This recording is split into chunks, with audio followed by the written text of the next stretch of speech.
Budak dan rantai yang tak terlihat. Di lorong-lorong sempit Mekah, terdengar suara rantai logam yang bergesekan di tanah berpasir. Bukan hanya rantai fisik, tetapi juga rantai tak terlihat yang menahan jiwa. Di dunia jahiliyah, budak tidak hanya terikat pada majikan mereka terbelenggu oleh hukum sosial, kebiasaan yang kejam, dan sistem moral yang membalikkan keadilan.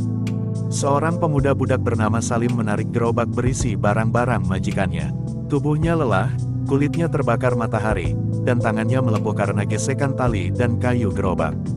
Meski begitu, ia tidak mengeluh. Di dunia jahiliyah, keluhan bisa berarti hukuman, bahkan kematian. Salim menatap pasar yang ramai. Ia melihat pedagang menipu pembeli, anak-anak bermain dengan pedang kayu, dan kaum bangsawan tertawa sambil minum tuak. Semua tampak bebas, sementara dirinya tetap terikat. Ia sadar satu hal, budak di jahiliyah bukan hanya milik orang, mereka milik sistem, tradisi, dan kebodohan moral. Di rumah seorang pedagang kaya, seorang perempuan budak bernama Hafsa membersihkan peralatan dapur. Ia masih muda, tetapi wajahnya menunjukkan kelelahan yang tak wajar untuk usianya. Majikannya jarang berbicara kepadanya dengan sopan, ia lebih sering menerima perintah kasar dan ancaman. Hafsa menunduk, berdoa dalam hati, "Ya Allah, lindungi aku. Jangan biarkan dunia jahiliyah menghancurkanku sebelum aku sempat hidup." Doanya sunyi, karena suara perempuan budak jarang terdengar. Dunia jahiliyah tidak mengenal hak perempuan, apalagi budak perempuan. Mereka dianggap objek, bukan manusia. Di pasar, Zaid memperhatikan seorang budak laki-laki yang menjual air dan roti. Ia ditendang oleh seorang pemuda kaya karena menumpahkan sedikit air. Orang-orang hanya menertawakan, tidak ada yang menolong. Zaid merasa panas di hatinya. Ia ingin menolong, tetapi hukum jahiliyah tidak melindungi budak. Mereka tidak memiliki hak, dan keberadaan mereka hanya diukur dari seberapa berguna mereka bagi majikan atau seberapa menghibur mereka bagi kaum kaya. Salma dan Aminah berjalan di antara pasar. Mereka melihat seorang budak perempuan menjual kain untuk membeli sedikit makanan. Ia tersenyum meski tubuhnya kelelahan, karena itu satu-satunya cara bertahan hidup. "Lihat," kata Salma, menunjuk budak itu.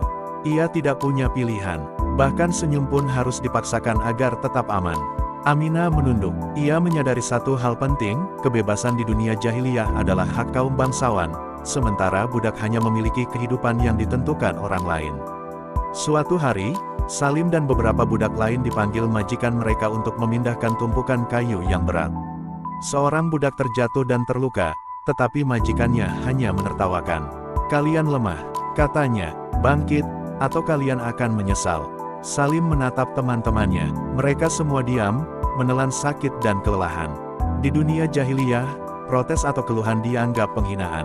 Budak harus patuh, karena ketaatan menentukan sedikitnya rasa sakit atau hukuman yang mereka terima. Di malam hari, budak-budak berkumpul diam-diam di sudut rumah. Mereka berbagi cerita, tangis, dan mimpi kecil tentang kebebasan. Hafsa menatap Salim, berkata lirih, "Suatu hari, aku ingin bebas. Bukan untuk membalas dendam, tetapi agar bisa hidup seperti manusia." Salim mengangguk, "Aku juga, tapi dunia jahiliyah tidak mengenal kemanusiaan bagi kami. Kita harus sabar, karena setiap langkah kecil adalah kemenangan." Mereka tersenyum tipis, meski hati penuh luka.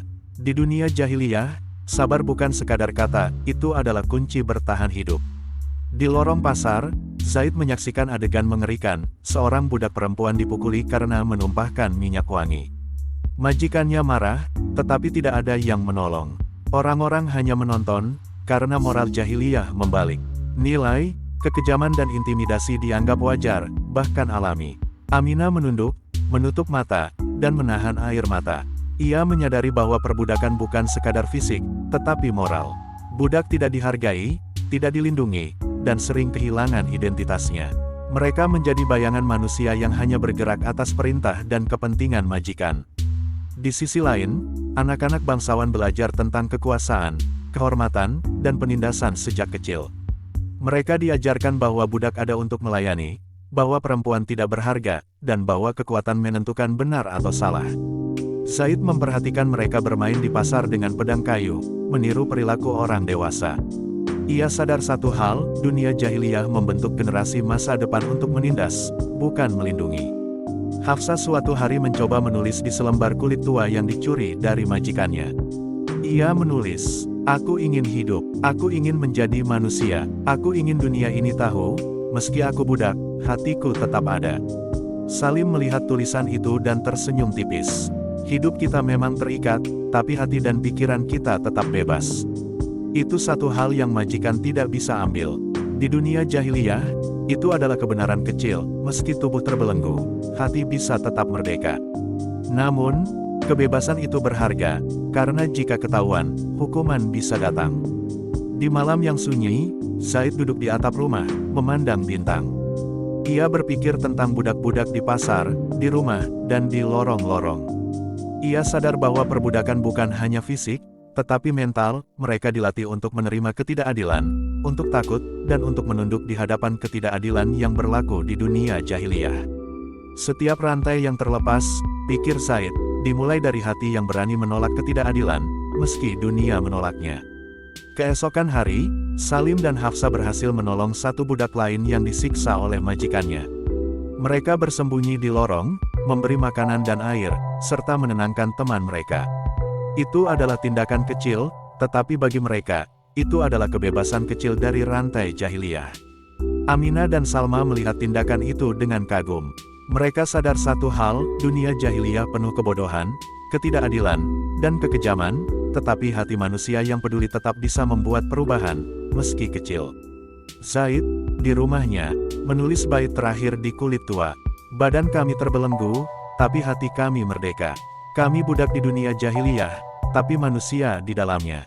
Setiap langkah kecil untuk menolong adalah rantai yang putus, meski dunia tidak melihatnya." Di dunia jahiliyah, budak lahir tanpa hak, diperlakukan sebagai objek, dan sering kehilangan identitas. Namun di hati mereka, ada cahaya yang tidak bisa dirantai, keberanian, kejujuran, dan kepedulian.